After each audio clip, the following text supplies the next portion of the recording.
नमस्कार प्रिय भक्तों। अभी सावन का महीना चल रहा है। सावन मास में भगवान शिव की कथा सुनने मात्र से सारे संकटों का नाश होता है। शिव पुराण में बहुत सारी ऐसी कथा है जिसे सुनने से मन में शांति महसूस होता है और आपकी सारी मनोकामनाएं पूर्ण होती है। भगवान शिव सभी भगवान में सर्वश्रेष्ठ माने जाते हैं।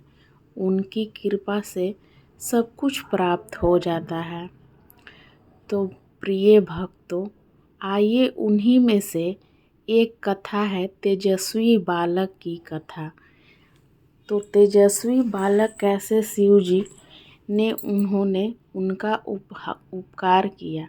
तो आइए भक्तों, कथा प्रारंभ करते हैं। पूर्व काल में नर्मदा नदी के तट पर नर्मपुर नामक एक नगर था। वहाँ विश्वास नर नामक एक मुनि रहते थे। वे परम शिव भक्त एवं जितेंद्रिय थे। उनका गृहस्थ जीवन बड़ा ही सुखी था। एक बार उनकी पत्नी सुचितमती ने उनसे कहा, स्वामी, मेरे मन में बड़े समय से एक इच्छा है। मुनीश्वर बोले, ऐसी क्या इच्छा है जो तुम्हें इतने समय तक अपने हृदय में दबा कर रखनी पड़ी? निसंकोच होकर कहो। देवी सुचिमती बोली, हे देव, मैं आपसे भगवान महेश्वर जैसा एक तेजस्वी पुत्र चाहती हूँ। कृपया कर आप मेरी इस इच्छा को पूर्ण करें। पत्नी की बात सुनकर विश्वानर क्षण भर के लिए स्तंभ हो गए। वे सोचने लगे, मेरी पत्नी ने यह कैसा दुर्लभ वर मांग लिया। ऐसा प्रतीत होता है कि भगवान पिनाकी रुद्र स्वयं उसकी जिह्वा पर बैठकर बोल रहे हैं। ऐसा विचार करके उन्होंने अपनी पत्नी को आश्वासन दिया।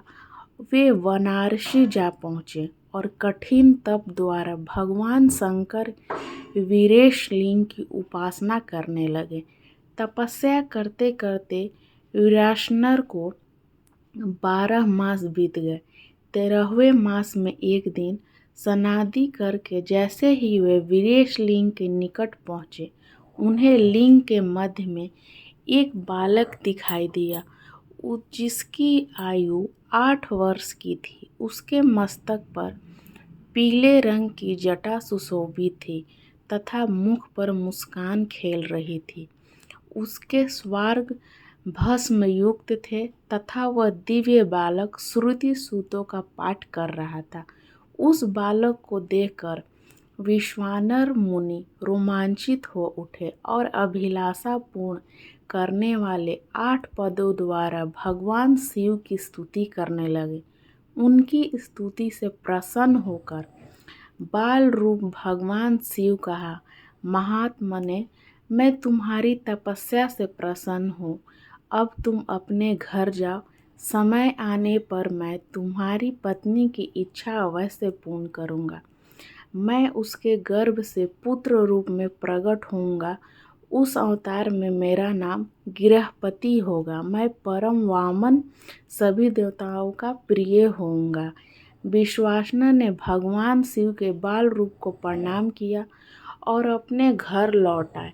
समय आने पर समस्त अभिष्टों के विनाशक तथा दोनों लोकों के लिए सुखदायक भगवान रुद्र का सुचिमती के गर्भ से अवतार हुआ।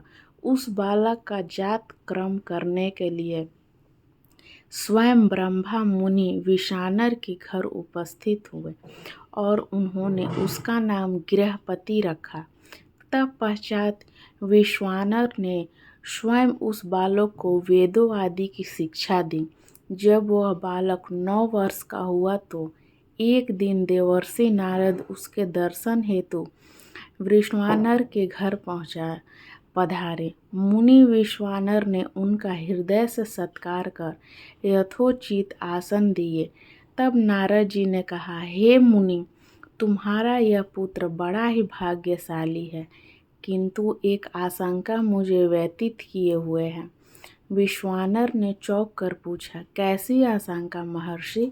महर्षि नारद ने उत्तर दिया, मेरी आशंका ये है कि जब तुम्हारा यह पुत्र 12 वर्ष का होगा तो इस पर बिजली या पानी का भय आएगा।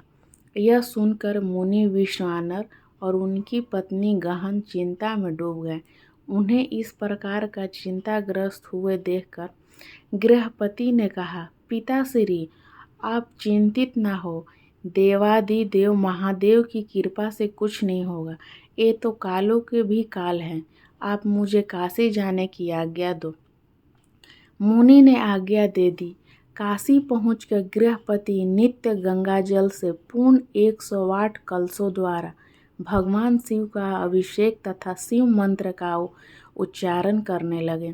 जब उन्होंने 12वें वर्ष में प्रवेश किया तो एक दिन इंद्र उनके समक्ष प्रकट हुए और बोले, विप्रवर, मैं तुम्हारे तप से प्रसन्न हूँ, अपनी इच्छा अनुसार वर मांगो। इस पर गृहपति बोले, आप चले जाइए इंद्रदेव, मैं पशुपतिनाथ के अतिरिक्त और किसी से वर पाने का इच्छुक नहीं हूँ। वैसे भी आप छल से अहल्या का सतीत्व नष्ट करने वाले पर्वत शत्रु इंद्र ही तो हैं। बालक गृहपति की बात सुनकर इंद्र को क्रोध आ गया। उसने अपने वज्र से उन्हें डराया, जिससे गृहपति को मूर्छा आ गई। तभी भगवान शिव ने प्रकट होकर कहा, उठो वत्स, जो मेरा भक्त है उस पर इंद्र तो क्या यम भी दृष्टि नहीं डाल सकते। आज से मैं तुम्हें अग्निपद प्रदान करता हूँ। तुम्हारे द्वारा स्थापित यह लिंग काशी में अग्निश्वर के नाम से प्रसिद्ध होगा।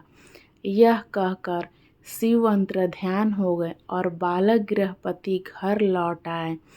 जय बोलो अग्निश्वर शिवलिंग की जय।